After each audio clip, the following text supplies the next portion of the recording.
Welcome to Startup Health TV. I'm Logan Plaster. My guest today is Beth Sanders, CEO and co-founder of LifeBio, a company that's been with Startup Health since 2014. Beth has been working with seniors for years, helping them tell their stories through what's called reminiscence therapy. That work really was put into focus and put into overdrive during COVID-19, not only because it was more important than ever, but because Beth was able to connect the dots between fighting loneliness and really improving overall health metrics. It turns out that talking to a trained conversationalist can help you fight anxiety, fight depression, and even keep your mind nimble. This caught the attention of health systems and insurance companies, and even won Beth a coveted SBIR grant.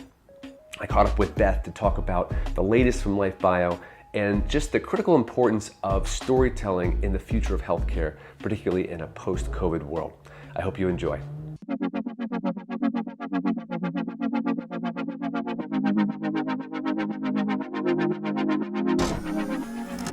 All right, Beth Sanders, CEO and co-founder of LifeBio. Great to have you on this show once again. Welcome.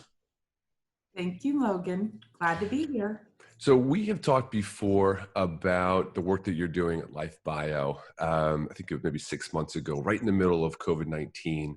I want to get into the product and the platform you're developing, but I want to start kind of a little more high level. You're using storytelling in the healthcare space, and I want to just have you talk about that more generally. What is the power of storytelling in health? Why do the two come together? Storytelling is creating an incredible bridge between people. If we know nothing else from COVID, we know people feel isolated and lonely and need to be more connected to each other in a variety of ways.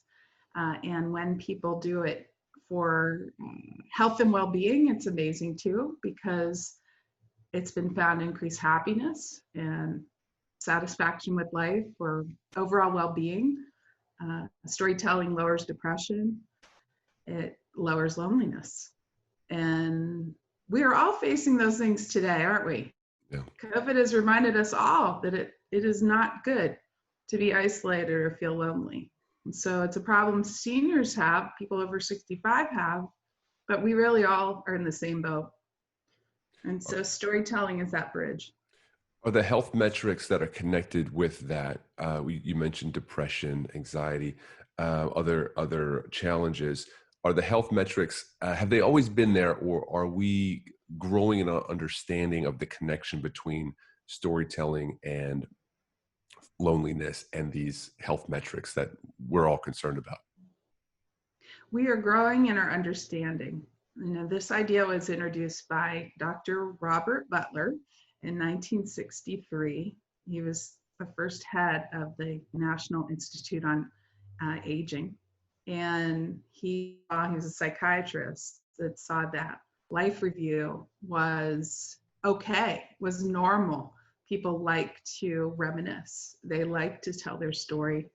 And so he founded this movement, and there have been over 100 studies, probably many more than that, that have studied the power of using reminiscence. What's new is ways to bring that to the masses and bring that more and more into the world of healthcare. There's narrative medicine, there's ideas out there that are happening. There's a lot of interest in human-to-human connection, more and more person-centered care. All these ideas are there. It's just what we've been trying to do is really laser focus on storytelling and reminiscence. So we have the LifeBio reminiscence method that we've been perfecting over many years. Okay, so that's a great segue to kind of break down the platform, what exactly you've built. We know it's reminiscence therapy. We know it's some of its health applications, but kind of break it down for me. What is the LifeBio platform? So LifeBio has 3 parts. LifeBio.com happened first. It's just pure biography and storytelling. How do you make it easy for anybody to tell their story? That's lifebio.com. The second thing that happened was people said, hey, you know what? Older people, they're not all all the way tech savvy. Can you offer this by phone? Can you offer this by phone? So myhello.com was born, and it's providing ways to intervene in people's lives with a loneliness intervention with any phone. And so amazing with COVID that we've had this intervention called My Hello. The third thing that happened is LifeBio Memory. LifeBio Memory was developed and is in the midst of being developed for people with Alzheimer's and other forms of memory challenges. So we had already created LifeBio, but what if, love those two words, what if there's a Alzheimer's memory care more friendly version? And so we are in the midst of this, and this has grown out of a SBIR grant that is funding LifeBio Memory. Just to recap, LifeBio, then My Hello, then LifeBio Memory. Gotcha. That's all part of LifeBio's umbrella. When I last talked to you in the midst of COVID, it was all about this My Hello concept. And I wonder what you've learned from that over the last 6 months. I think you were just rolling it out at the time, or it was at least in its early phases. Now you've gone through the summer, you've been through the height, hopefully the height of COVID. What did you learn? Yeah, we have been embraced by the mental health community. Does that surprise you? Fascinating. So we've been working with health plan executives in those health plans already, but to find that the mental health communities, like, ADAMA boards and counties, mental health, recovery boards, were interested in this too. People needed a way to reach out to people in their homes. And even though there's traditional therapies out there, there's something absolutely beautiful about everyday, ordinary conversations that can be led with different topics, which are part of the LifeBio reminiscence method, right? Let's just ask people about their school experiences. Let's ask about their work. Let's ask about their family relationships. So that's one thing we've learned through COVID, that we have new clients that are embracing it. Yeah, and you're seeing acceptance in the mental health community. How are they seeing it as an adjunct and a complement to what they're providing? Yeah, there's people that need, serious forms of therapy out there for sure. And then there are people who are isolated and lonely, and that's their main problem. And some of us can think of our own family members who just need more people to talk to, and especially when they're isolated at home, right? They're not depressed, maybe. They just are on oxygen, and it's hard for them to get out. Yeah. It was hard before, and it's hard now. So just they have chronic conditions that make it tough. They may not have a serious mental illness. Again, they're just lonely. So My Hello is that perfect way. The other thing we've learned is people love being matched up with each other. So to have a tech-enabled platform that uses anybody's phone, and that I can match a 90-year-old in Texas with a 90-year-old in Michigan, and they can talk about things that they know that their younger family members know nothing about. That is magic. Now, if you want to talk about the Iceman, the Milkman, your car breaking down in 1953. So My Hello isn't just a young person calling a senior and chatting. It can also be a senior to senior hookup situation. Yes, a connection. That's right. So there's My Hello Match. Okay. Which is this matching that we're doing. It's fascinating that we've also learned how to match people better and better over time. Okay. So it's a bit of a dating service for conversation, for just friendly conversation. Yes. Right, for widows. I'm guessing you don't swipe left and right on this, do you? No. Send the wrong message. Right. Interesting. Yeah. We're trying to figure out what is the best way to match people to each other.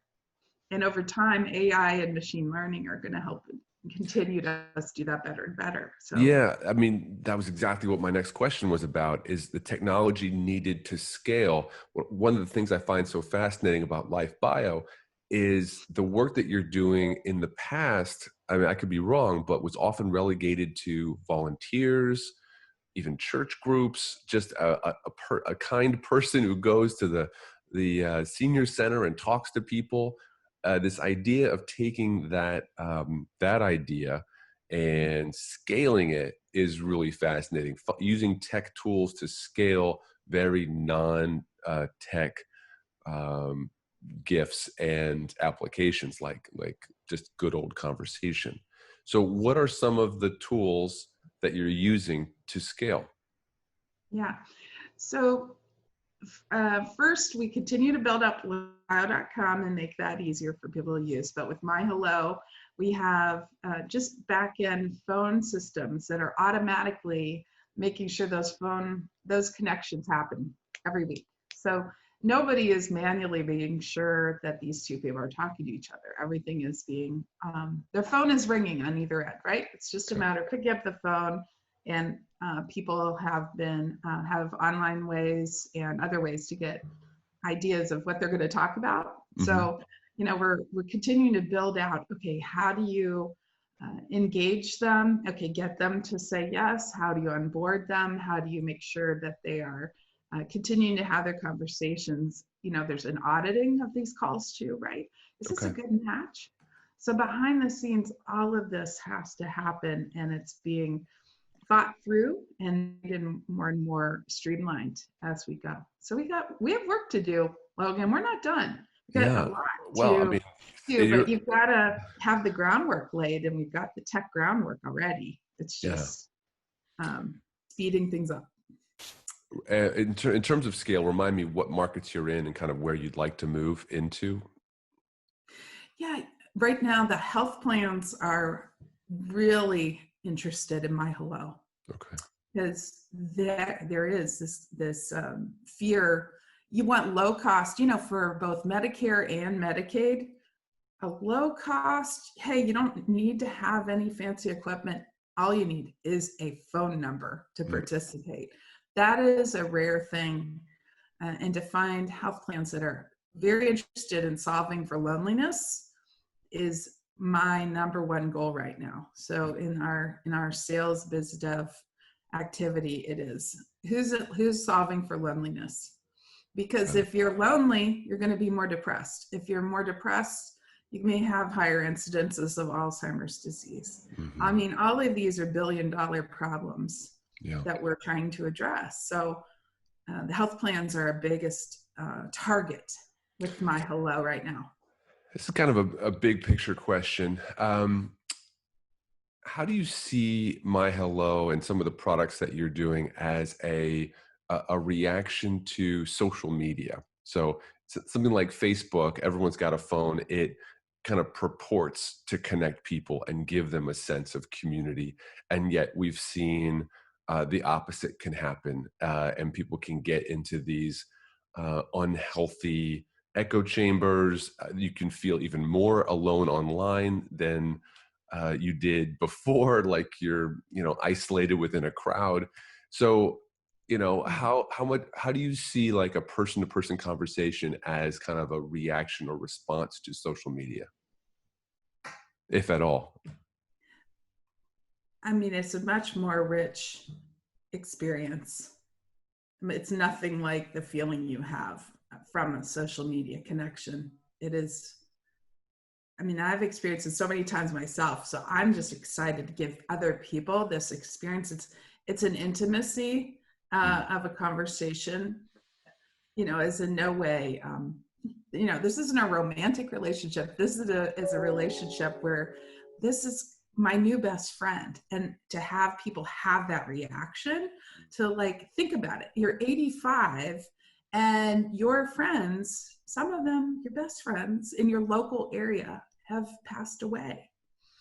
Your daughter is busy. She's trying her darndest to help you, but you when she calls, you're thinking about, oh, I need to ask her about this or this or this, like concrete things that need to be done, right?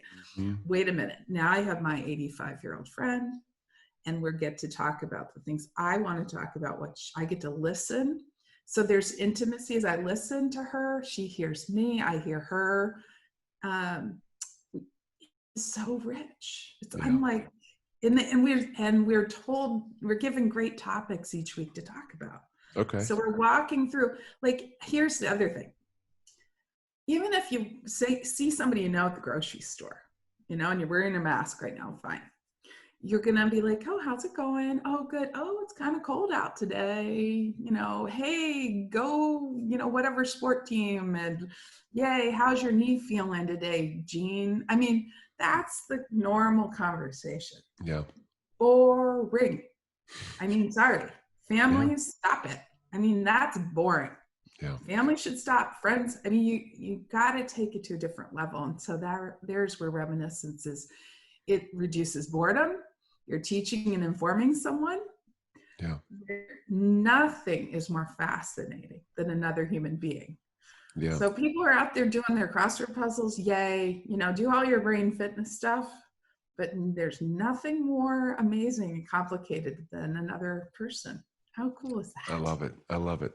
Okay. You said that prompts are sent out on a weekly basis. Give me an example.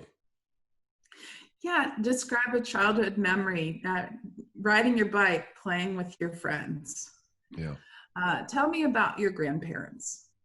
What were they like? What was a day like at your work? What was your favorite work? What was your least favorite work? I mean, here's the thing. These questions need to be positive or neutral in their approach. They need to be asked in the right order, in the right way. I mean, those are a really important thing for them to know what's safe to talk about too, right? It's over time we've learned, okay, this is good, it's rich, it's safe, and we give people like follow-up ideas too. So I'm just giving you some basic topics, but there's even more. If they got to go further, right? We're trying to say, we're giving them training too to kind of keep going. Why? How did that happen? Yeah. I love thinking of the ancillary benefits of this training just in life. You're meeting with your friends for a drink and you start asking better questions. It's great. Yes, they have said that. They're talking better to their own family. Yeah. So isn't that amazing to have them have shared interests, shared experiences with their phone, my phone, hello friend, right? And then they see that translate to their other friends or their sister or their daughter. I love thinking about this. You mentioned in the realm of a crossword puzzle, we talk about these games we can play to keep our brains elastic, and the importance of it. And some people are obsessed with crossword puzzles for that reason. But this idea that the complexity of another individual and interacting with them is just the top when it comes to keeping yourself elastic and engaged and energized. Yes. In life. Let's transition. Wait, I have to tell you this. One of our my Hello guides, we hire older people to work in this My Hello guide platform where they're calling out to visit with people, right? When we don't match, we have guides. And one of them is, maybe she's 65, 67, something like that. She's being inspired by the 82-year-olds she's calling that are like still out, walking every day and, telling her all the things. She's like, I gotta up my game. Like, that idea that you're inspiring other people to take better care of themselves, eat better, whatever. I mean, that speaks to the benefit of this to an entire generation of recent retirees. You think about someone who engages at that level at 65, 70, and maybe they're going through a little bit of a personal crisis themselves, an identity crisis as they end a career and look for what's next. Yes. And to engage as a helper, but then realize that they're receiving, it's a dual benefit. That's awesome. Let's talk a little bit about LifeBio memory, since that's new and you're developing it for Alzheimer's. You've got an SBIR grant. Why was that grant important? The grant was very important because it's funded a huge new part of our technology team. Okay. So they are experts in AI and machine learning and natural language processing. It allowed us to bring on Northwestern University to help in some, capacity too beyond our tech team.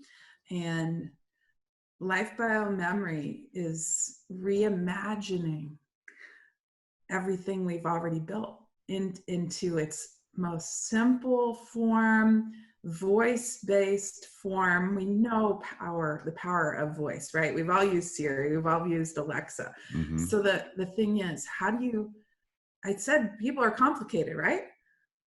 LifeBio Memory has to take in that story, process it, summarize it, right? The future is that I'm not only going to have the story for me easily because I spoke into this or my family helped if I had memory challenges, but I'm also going to be able to share that story with my doctor, my senior living community when I'm on a hospice.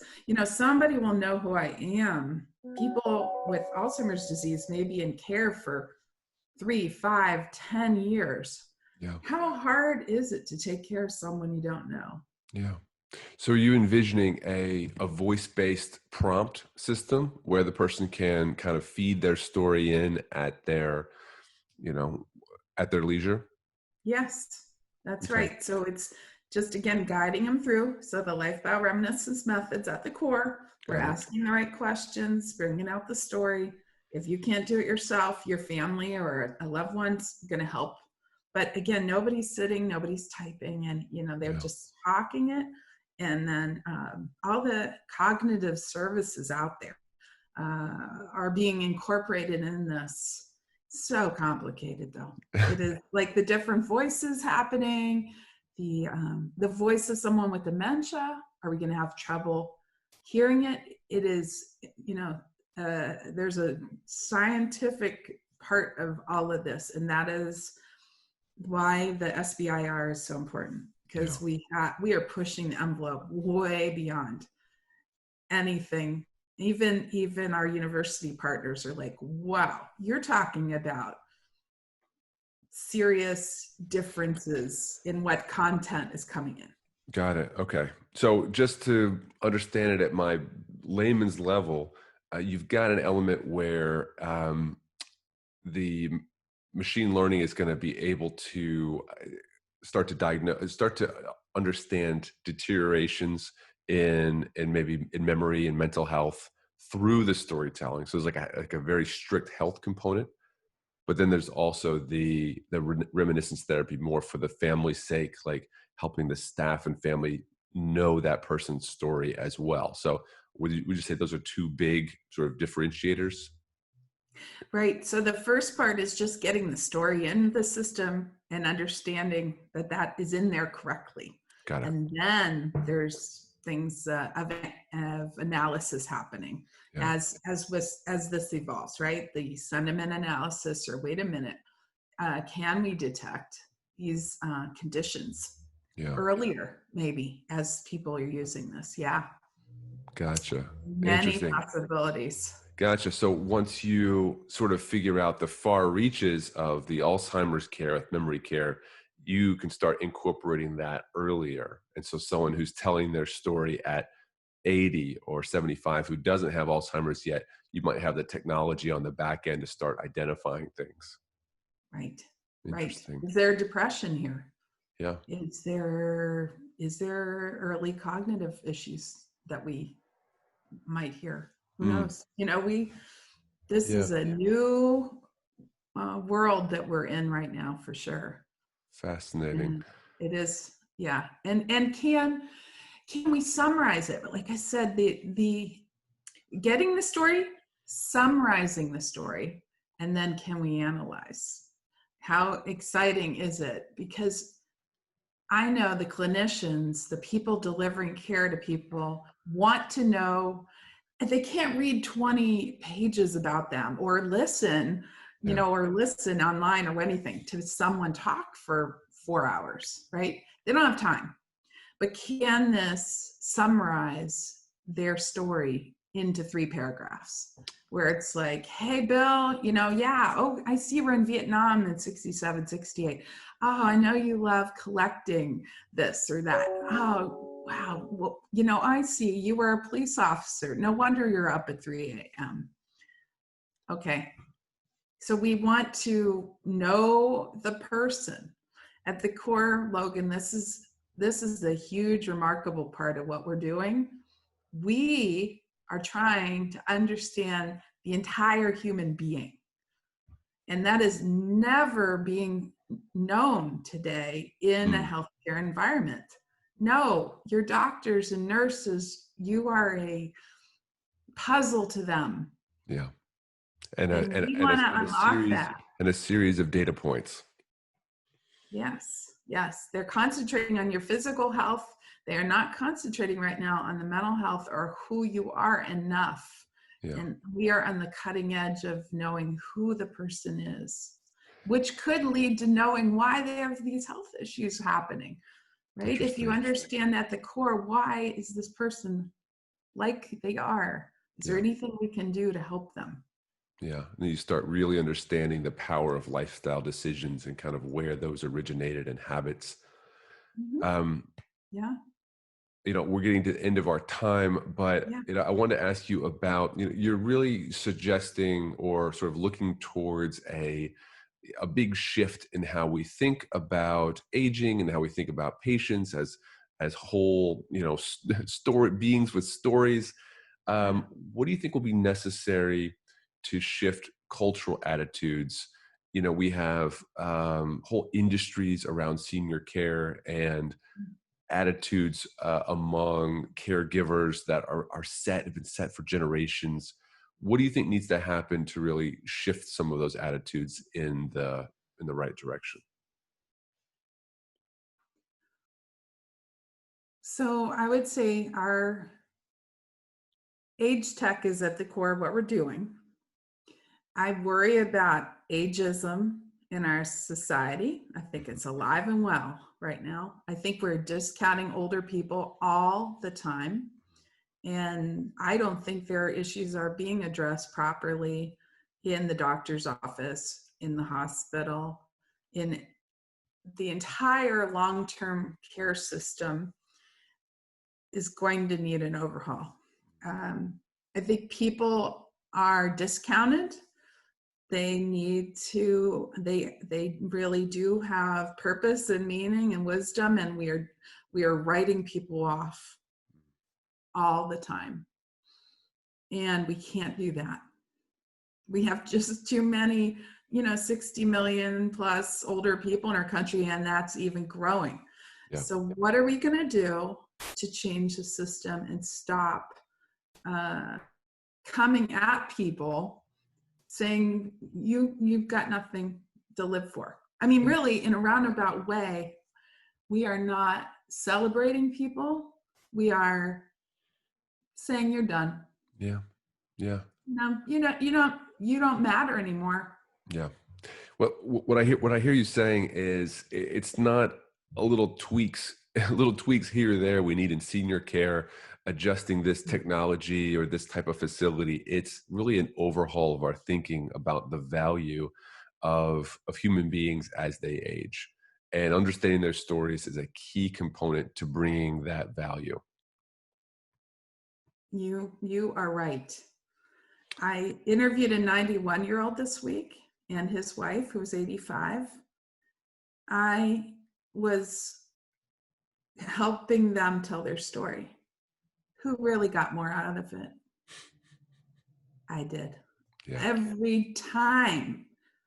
We are not listening to people in the healthcare system.